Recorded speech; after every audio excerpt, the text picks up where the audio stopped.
Good evening. Hi. Oh, I did so little today, but that's not entirely true. I did wash the cars.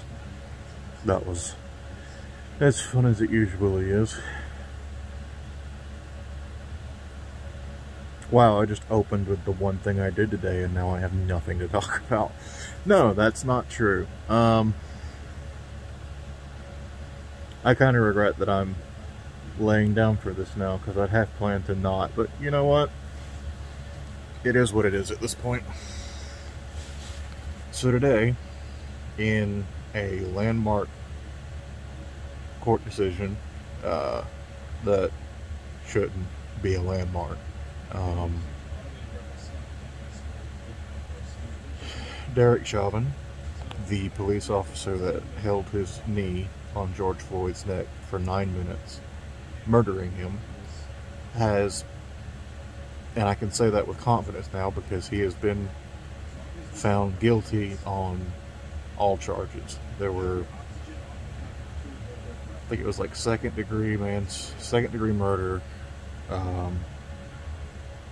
like third degree manslaughter, and like negligence, or anyway, it'll be a while before we hear sentencing, but as bright a moment as this is, there's this shadow over it that is, this shouldn't be a big deal. And what I mean by that is, this should be normal. Cop or not, a man was murdered, and it shouldn't be surprising that he got charged just because he was in uniform when he killed him.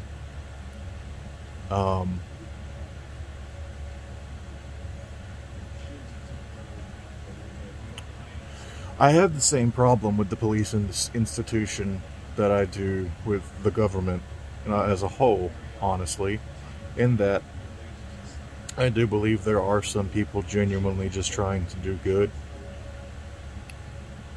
but at the same time, especially in more heavily populated areas where they can get away with it, too many and more abuse power because they know they can, and even if they get caught, police unions will protect them. And I don't have a problem with what police are supposed to be. I have a problem with what they are.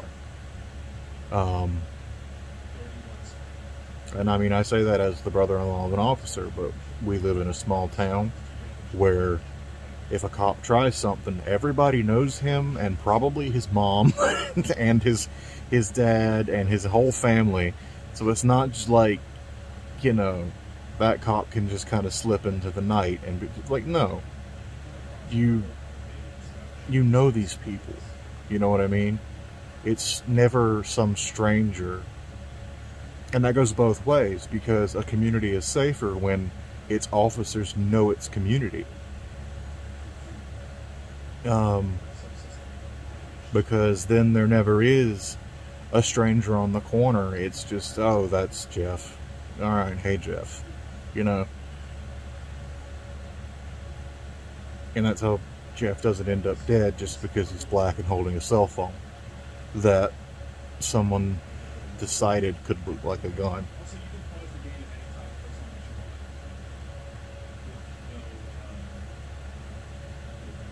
And, you know, I think it was, of all people, it was Will Smith who said this a few years ago. It's not new, it's just getting reported because everyone has a camera now, and it's a lot harder to get away with it. Because for so long, people just took police at their word. And now, they don't have that anymore. What was really disgusting to me is, as the charges were read, and the verdicts were read, you could tell that the guy thought he was going to get off. He thought, there's no way they'll charge me, I'm a cop. He showed very little remorse throughout the trial. He knew what he fucking did, and if anything, he was proud of it. And he had the audacity to be surprised when a jury that was told to just look at the incident as it is went, no, you can't do that. Like, if anything, even though the trial was live streamed, they worked extra hard to preserve the identities of the jurors, which they should, because, you know, the more that is done to protect a jury, the better that jury can not be influenced by outside pressures. And frankly, the sad thing is, I'd be more worried with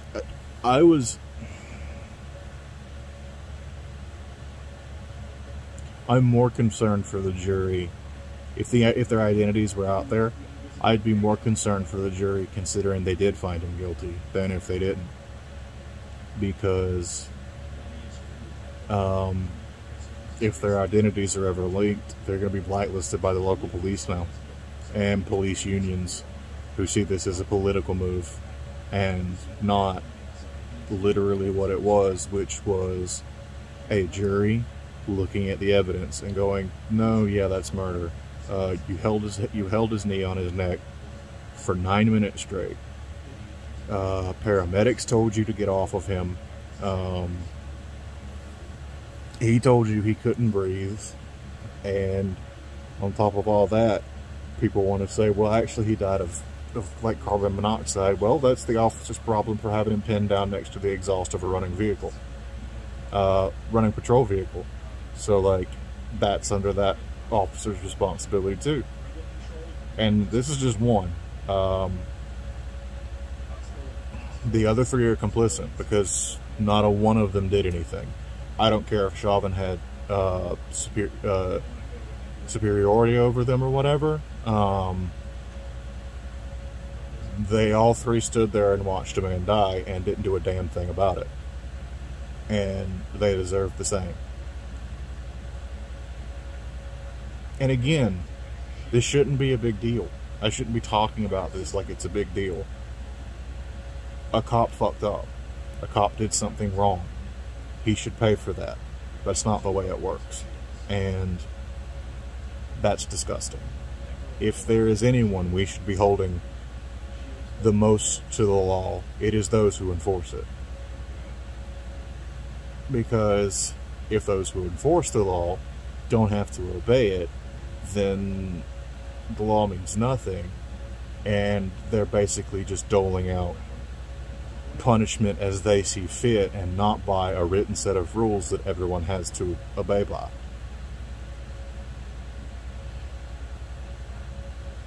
It's like that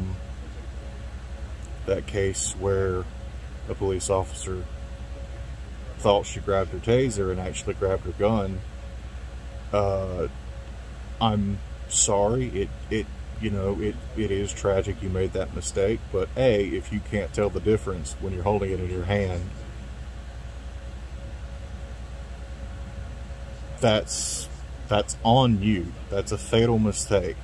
You should have checked better. Why do you even holster them on the same side? Like, that shouldn't happen. That's a lack of training that officer's going to have to pay for now, and should, because even if it was just a mistake, you accidentally hit someone in your car, you didn't mean to, God, you didn't mean to, they still died, it's still your fault,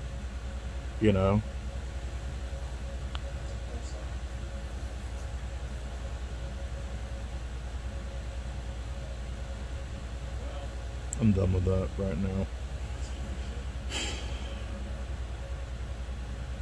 Mostly because it's like, yeah, I can walk away from it, but mostly because it's 12:45 in the morning and I need to go to sleep.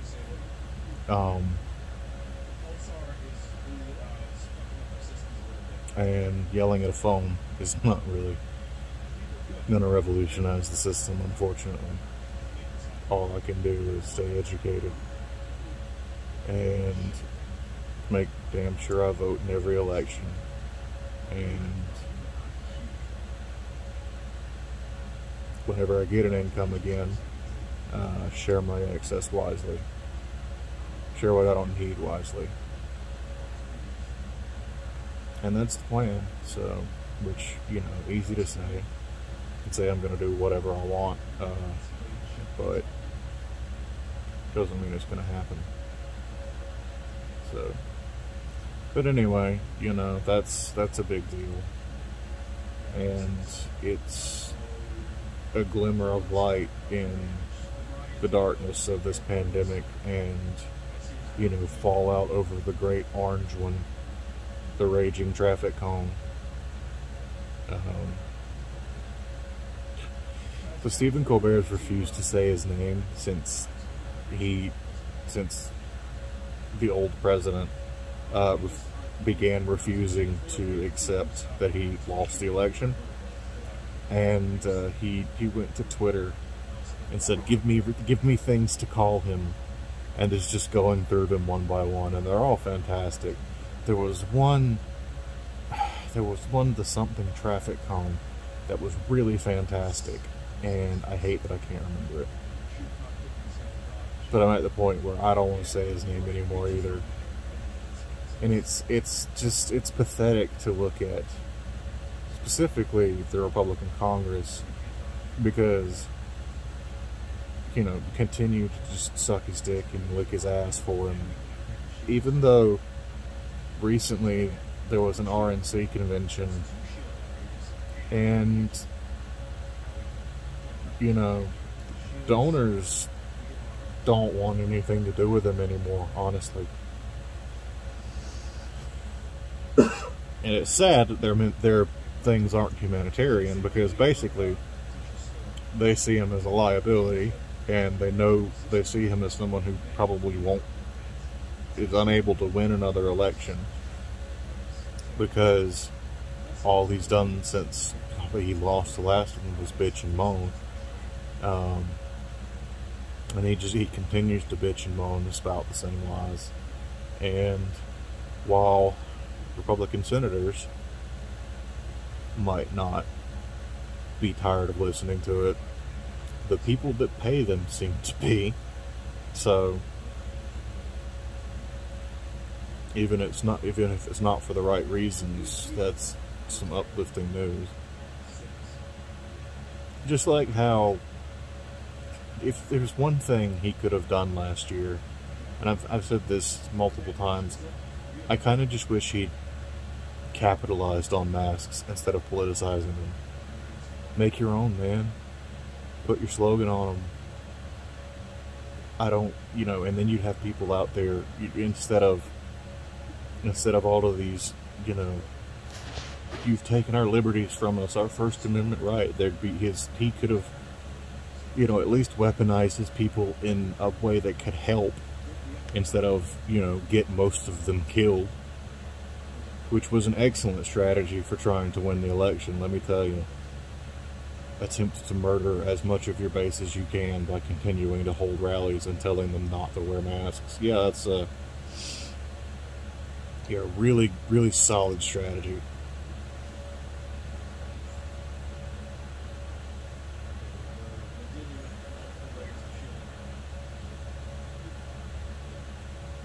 And that's why I'll never listen to the great businessman argument for him ever again, because he had the opportunity of a lifetime last year to make a killing, and he squandered it because he didn't want to admit he was wrong when he said that the virus was nothing to worry about. instead of saying, well, we've learned new things and I was right then, you know, but now I'm right in saying we do need to worry about it, so buy my mask. He doubled down, and every time he doubled down, people died. And their blood is on his hands. And I'm done talking about people tonight. I just am. So I'm gonna go to sleep now, because tomorrow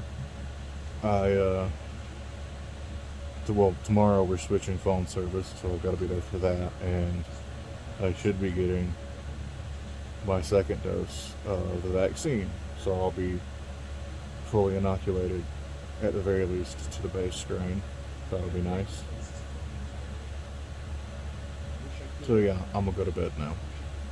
Good night. I'll catch you all tomorrow.